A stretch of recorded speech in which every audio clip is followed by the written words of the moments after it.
할렐루야. 말씀의 자리, 예배의 자리, 기도의 자리에 나오신 여러분들을 환영하고 축복합니다. 오늘 우리에게 주시는 하나님의 말씀은 사도행전 20장 22절부터 24절 말씀입니다. 신약성경 223페이지에 있는데요. 다 같이 성경을 찾고 한 목소리로 함께 읽겠습니다. 보라, 이제 나는 성령에 매여 예루살렘으로 가는데 거기서 무슨 일을 당하는지 알지 못하노라. 오직 성령이 각 성에서 내게 증언하여 결박과 환난이 나를 기다린다 하시나 내가 달려갈 길과 주 예수께 받은 사명 곧 하나님의 은혜의 복음을 증언하는 일을 마치려 하면은 나의 생명조차 조금도 귀한 것으로 여기지 아니하노라. 아멘. 라이너 마리아 리켈은 20세기 최고 시인 가운데 한 사람으로 꼽힙니다. 그는 한때 14살 연상의 여인 루 살로메를 뜨겁게 사랑했던 적이 있었습니다. 그 불같은 사랑을 시로 이렇게 표현했습니다. 내 눈빛을 가려주십시오. 그래도 당신을 볼 수 있습니다. 내 귀를 막아주십시오. 그래도 당신의 말을 들을 수 있습니다.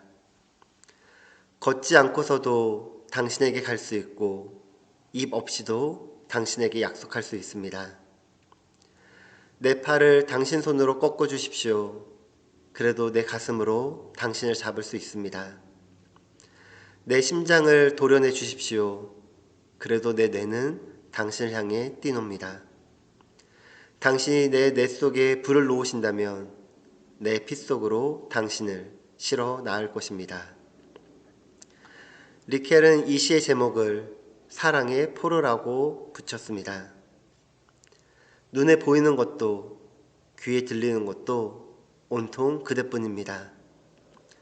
가슴속에서 머릿속에도 심지어 핏속까지도 온통 그대로 가득 차 있습니다. 철저하게 그대를 향한 사랑에 매여 있습니다. 그래서 사랑의 포로가 되었다고 한 것입니다. 그런데 이랬던 리켈도 시간이 지나자 달라졌습니다. 점점 그 마음이 루 살로메로부터 멀어져 갔습니다.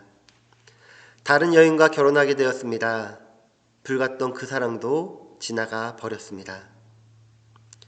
지난 2000년 미국 코넬대 인간행동연구소의 신디 하잔 교수팀이 흥미로운 연구 결과를 발표하였습니다. 바로 사랑의 유효기간에 관한 연구인데요. 2년간 남녀 5,000명에 대하여 조사하였습니다. 그 결과 남녀가 가슴 뛰는 사랑을 나누는 기간은 대체로 18개월부터 30개월이라고 합니다. 그러면서 그 이유를 과학적으로 설명했습니다. 사랑의 감정은 뇌의 화학적 작용이며 남녀가 만나 2년 정도 지나면 대뇌에 항체가 생겨 더 이상 사랑의 화학물질이 생성되지 않는다라는 것이었습니다. 물론 인간의 사랑을 단순히 뇌 속의 화학작용의 결과로 설명한다는 것은 지나친 감이 있습니다.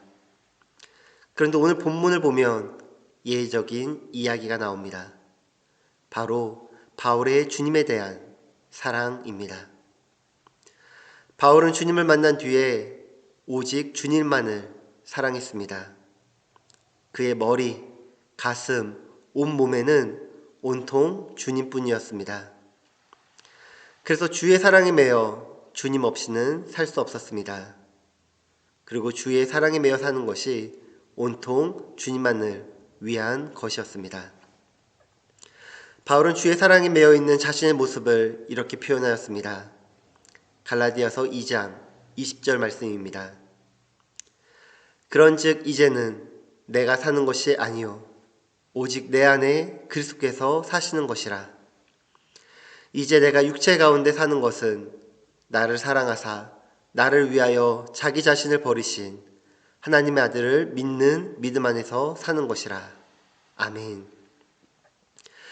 세월이 참 많이 흘렀습니다. 그런데도 바울은 여전히 주의 사랑에 매여 있는 것입니다. 아니, 세월이 갈수록 더 깊이 주의 사랑에 매여 있습니다. 특히 오늘 본문에는 주의 사랑에 매여 사는 바울의 삶의 절정이 그려지고 있습니다. 바울은 지금 주를 위해 예루살렘으로 가고 있습니다. 그런데 예루살렘으로 가면 잡히게 될 것이고 견디기 힘든 환난을 당하게 될 것이며 죽을지도 모릅니다. 바울은 성령께서 알려주시는 이 사실을 알고 있었습니다. 사람들의 눈물로 그 앞길을 막았습니다. 그러나 바울은 물러서지 않았습니다. 오히려 이렇게 당당하게 말하고 있습니다. 오늘 본문 사도행전 20장 24절입니다. 내가 달려갈 길과 주 예수께 받은 사명 곧 하나님의 은혜의 복음을 증언하는 일을 마치려 하면은 나의 생명조차 조금도 귀한 것으로 여기지 아니하노라. 바울은 주의 사랑에 매여 죽음을 무릅쓰고 예루살렘 행을 강행하고 있는 것입니다. 그렇습니다. 바울은 처음 주님을 만난 직후부터 주의 사랑에 매이게 되었습니다. 그에게는 온통 주님뿐이었습니다. 세월이 흘렀습니다. 그러나 그 사랑이 더욱 깊어집니다. 더욱 깊이 주의 사랑에 매여 살게 되었습니다. 이제 주를 위해 죽으러 길을 떠나갑니다. 주님을 만난 직후부터 주를 위해 죽을 때까지 바울은 온통 주의 사랑에 매여 있었습니다. 도대체 어떻게 이럴 수 있었을까요? 사람이 어떻게 이토록 변함없이 누군가의 사랑에 매여 살 수 있을까요? 어떻게 그 사랑이 죽을 때까지 지속될 수 있었을까요? 오늘 본문에 그 답이 나옵니다. 22절을 보면 성령에 매여라는 표현이 나옵니다. 성령께서 바울을 사로잡으셨다라는 것입니다. 바울이 지속적으로 주의 사랑에 매여 살 수 있었던 것은 바로 성령께서 바울을 잡아주셨기 때문이라는 것입니다. 여기서 매여라는 말은 원어로 데데메노스라는 말인데요. 이 말은 문법적으로 데오라는 동사의 수동태 제1 완료 분사입니다. 그래서 데오라는 동사가 묶다라는 뜻을 가지고 있는데 이 데데메노스라는 말은 처음부터 지금까지 계속 묶여 있다라는 뜻입니다. 바울은 그리스도인들을 묶어 예루살렘으로 끌고 오려고 다메섹으로 향하였습니다. 다메섹 도상에서 부활하신 예수님을 만나 오히려 자기가 성령께 묶이게 되었습니다. 그리고 이 땅의 삶을 마감하는 날까지 계속 성령께 묶여 살고 있다는 것입니다. 그렇습니다. 우리가 계속 주님을 사랑하며 살고자 하면 성령의 매임을 받아야 합니다.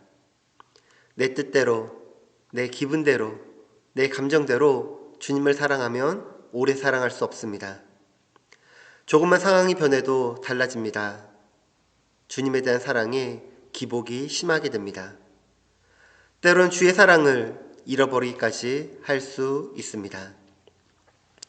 그러면 성령에 매여 산다는 것은 무엇일까요?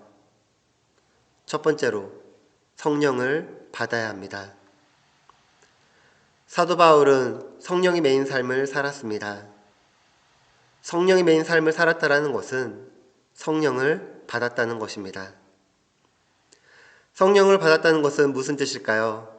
오늘 본문 20장 22절을 다시 한번 같이 읽도록 하겠습니다. 보라, 이제 나는 성령에 매여 예루살렘으로 가는데 거기서 무슨 일을 당할지 알지 못하노라. 보라, 이제 나는 성령에 매여. 이 세상에 많은 사람들이 많은 것에 매여 삽니다. 관계에 매여 살고, 물질과 재정에 매여 살고, 부모와 자녀에 매여 살고, 권력에 매여 살고, 또한 과거에 매여 살고 있습니다. 바울도 예수님을 만나기 전까지는 자기 생각, 자기 경험, 자기 지식, 자신의 능력, 의지대로 살았습니다. 그것이 최고인 줄 알았고 그것이 최선인 줄 알았습니다. 그는 당대 최고 학문을 배운 사람이었습니다. 율법을 잘 알고 지키는 사람이었습니다. 로마 시민권도 있고 그는 세상적으로 볼 때 완벽하고도 완벽한 사람이었습니다. 그는 빌립보서 3장 5절과 6절에 이렇게 이야기합니다. 나는 8일 만에 할례를 받고 이스라엘 족속이요 베냐민 지파요 히브리인 중에 히브리인이요 율법으로는 바리새인이요 열심으로는 교회를 박해하고 율법의 의로는 흠이 없는 자라. 그런데 다메섹 도상에서 예수님을 만난 이후에는 완전한 새로운 사람이 되었습니다. 예수님을 믿고 성령 충만함을 받은 후에는 온전히 성령님께 이끌림을 받았습니다. 자신이 가진 모든 것, 세상 사람이 부러워하는 모든 것을 내려놓았습니다. 내려놓는 수준을 넘어버리고 그것을 배설물로 여긴다고 고백하였습니다. 빌립보서 3장 7절부터 9절 말씀입니다. 그러나 무엇이든지 내게 유익하던 것을 내가 그리스도를 위하여 다 해로 여길 뿐더러 또한 모든 것을 해로 여김은 내 주 그리스도 예수를 아는 지식이 가장 고상하기 때문이라. 내가 그를 위하여 모든 것을 잃어버리고 배설물로 여김은 그리스도를 얻고 그 안에서 발견되려 함이니 내가 가진 의는 율법에서 난 것이 아니요 오직 그리스도를 믿음으로 말미암은 것이니 곧 믿음으로 하나님께로부터 난 의라. 아멘. 하나님께서는 성령이 메인 바울의 삶을 기뻐하시고 그를 통해 놀라운 역사를 일으켰습니다. 세상의 것이 고상하고 존중하고 귀한 것이 아니라 바로 예수님이 가장 고상하고 귀한 것을 알게 하셨습니다. 그렇습니다. 우리도 성령을 받아야 합니다. 우리도 성령을 모셔야 합니다. 우리도 성령을 따라 성령에 매어야 합니다. 성령을 통하여 예수 그리스도의 십자가의 사람의 매인 삶을 살아야 합니다. 성령에 매였을 때 우리는 하나님을, 예수님을 온전히 사랑할 수 있습니다. 세상의 것을 바라보지 아니하고 오직 예수 그리스도 앞에 나아갈 수 있습니다. 성령 받으시기 바랍니다. 성령 받으시기 바랍니다. 성령 받으시기 바랍니다. 성령을 받음으로 오직 예수님께만 매여 사랑하고 하나님의 자녀로 살아가는 우리 순복음 주안교회가 되길 예수님의 이름으로 축복합니다. 두 번째로 성령에 매여야 합니다. 우리 오늘 본문 20장 21절 다시 한번 읽어보도록 하겠습니다. 보라, 이제 나는 성령에 매여 예루살렘으로 가는데 거기서 무슨 일을 당하는지 알지 못하노라. 이제 우리도 성령을 받아 성령을 모시고 성령이 매여 살아가고 있습니다. 성령이 매인 삶을 산다는 것은 내 생각, 내 뜻, 내 의지대로 사는 것이 아닌 오직 성령의 음성에 귀 기울이며 그분의 뜻을 따라 순종하며 사는 사람입니다. 성령의 사람은 성령께서 마음을 주시는 대로 결단하고 그 길을 걸어가는 사람입니다. 갈라디아서 5장 16절 말씀 다 같이 한번 읽어보도록 하겠습니다. 내가 이르노니 너희는 성령을 따라 행하라. 그리하면 육체의 욕심을 이루지 아니하리라. 아멘. 성령을 따라 행하면 우리의 욕심대로 살지 아니하고 하나님의 뜻을 따라 예수 그리스도의 은혜를 따라 성령의 인도하심을 따라 살아갈 수 있다라는 것입니다. 우리 순복음 주안의 교회는 성령의 부흥의 역사가 있는 교회입니다. 성령의 능력이, 성령의 역사가 있는 교회입니다. 성령에 매여 살아가는 교회입니다. 우리 순복음 주안의 교회가 다음 주 7월 17일에는 1주년을 맞이합니다. 처음에는 12명으로 시작하였는데 지난 5월 30일과 6월 5일에는 20명이 출석하였습니다. 우리 교회 부흥은 성령의 역사입니다. 이는 제가 잘나서도 아니고 여러분들의 열심히 있어서도 아니고 우리 모두가 성령에 매여 한 마음으로 성령의 매인 삶을 살아났기 때문에 하나님께서 부어주신 은혜입니다. 성령을 받고 성령을 따라 성령이 메인 지난 1년간 성령의 은혜를 경험하게 된 것입니다. 우리는 이제 1주년을 맞이하여 우리 교회에 부어주신 은혜에 감사하며 더욱 성령의 역사심을 통해 성령께 매인 삶을 살아가야 합니다. 우리가 이렇게 기도하고 이렇게 살아가기 원합니다. 주님, 성령의 매인 사람, 성령의 매인 교회가 되게 하여 주시옵소서. 우리 다 같이 한번 고백해 볼까요? 주님, 성령의 매인 사람, 성령의 메인 교회가 되게 하옵소서. 아멘. 오늘 이 고백처럼 성령에 매여 성령의 뜻을 따르는 우리 순복음 주나인 교회가 되길 소망합니다. 마지막으로 성령에 매여 움직여야 합니다. 사도행전 2장 24절 말씀 같이 한번 읽도록 하겠습니다. 내가 달려갈 길과 주 예수께 받은 사명 곧 하나님의 은혜의 복음을 증언하는 일을 마치려 하면은 나의 생명조차 조금도 귀한 것으로 여기지 아니하노라.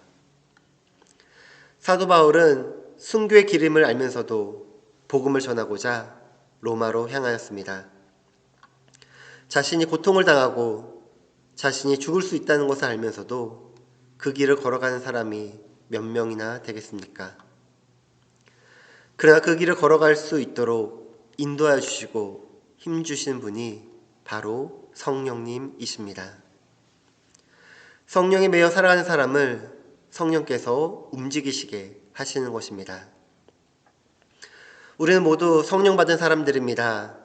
성령에 매인 사람들입니다. 우리 이 순간에도 우리는 성령에 매여 예수님을 사랑하고 하나님께 영광 올려드리는 예배를 드리고 있습니다.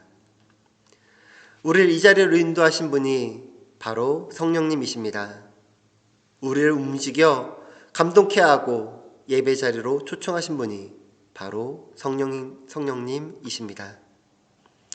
내가 온 것이 당연한 것이 아니라, 내가 이 자리에 있는 것이 당연한 것이 아니라 성령에 매여 성령의 인도하심을 따라 우리가 이곳에서 예배를 드리고 있다는 것입니다. 또한 예배를 드리는 것으로 끝나지 않습니다. 우리를 이곳 준우에 부르시고 이곳에 순복음 준하님 교회를 세우신 이유가 있습니다. 바로 예수 그리스도의 복음을 전해야 하는 것입니다. 나의 힘으로는 할 수 없습니다. 내 능력으로는 할 수 없습니다. 그러나 성령을 받고 성령의 메인 삶을 살면 성령께서 움직이게 하시고 인도하심을 따라 우리가 살아갈 수 있다는 것입니다.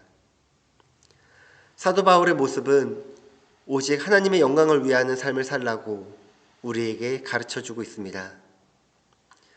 우리는 성령의 사람이 되어 성령에 매여 하나님의 복음을 전하는 움직이는 믿음의 일꾼, 복음의 일꾼이 되어야 합니다. 다음 주가 우리 순복음 준하님교회 창립 1주년인데요. 많은 분들을 초대하여 이 성령의 메인 예배 자리로 초대합시다. 가족을 초대합시다. 지인을 초대합시다. 이웃을 초대합시다. 저희도 앞집과 윗집에 있는 외국인들에게 올 수 있으면 와달라고 초청을 하였는데요. 그들이 좋다고 멋지다고 대답을 해 주었습니다. 전도할 때 그들에게 교회로 오라고 할 때 불편할 수 있습니다. 관계가 깨질 수도 있습니다. 가족 간에 어떠한 문제가 생길 수도 있습니다. 그러나 내 생각을 내려놓고 성령에 매여 성령의 움직이심을 따라 전도하고 복음을 전하시기 바랍니다. 성령을 의지하고 성령에 매여 성령의 능력으로 선포하고 전도합시다. 그리고 초청합시다. 성령에 매여 움직이십시오. 성령에 매여 움직여 전합시다. 선포합시다. 전도합시다. 우리가 성령에 매여 움직일 때 더욱 귀하고 큰 은혜를 주시는 창립 1주년 감사 예배가 될 것입니다. 기도하겠습니다. 하나님 아버지 감사합니다. 우리 모두가 성령을 받아 성령의 사람이 되게 하시니 감사합니다. 성령에 매여 성령의 뜻을 따라 살아가게 하시니 감사합니다. 우리의 인간적인 생각과 능력, 지식, 경험, 내 뜻이 아닌 성령에 매여 오직 하나님의 생각과 하나님의 능력과 하나님의 뜻을 이루는 믿음의 삶을 살아가게 하옵소서. 성령 받기 원합니다. 성령에 매이길 원합니다. 성령에 매여 움직이기 원합니다. 성령에 매여 따라가기 원합니다. 성령에 매여 순종하기 원합니다. 하나님의 은혜와 예수 그리스도의 십자가의 사랑과 성령에 매여 성령의 인도하심을 따라 살아갈 때 하나님께서 내려 부어주시는 은혜와 축복을 경험하게 하옵소서. 다음 주는 우리 순복음 주한한인교회가 창립 1주년이 되는 날입니다. 우리 교회가 왜 이곳에 세워졌는지 다시 한번 주님의 뜻을 알아 성령에 매여 이곳에 예수 그리스도의 복음을 전하도록 움직이고 전하게 하시사 이 땅 가운데 하나님의 나라가 임하게 하옵소서. 듣는 자들이 성령을 통해 죄와 사망에서 자유케 하시고 성령에 매여 주님 앞으로 인도하시사 믿음으로 구원의 길로 움직이게 은혜를 허락하여 주시옵소서. 이 모든 말씀 지금도 살아계시고 역사하시는 예수님의 이름으로 기도합니다. 아멘.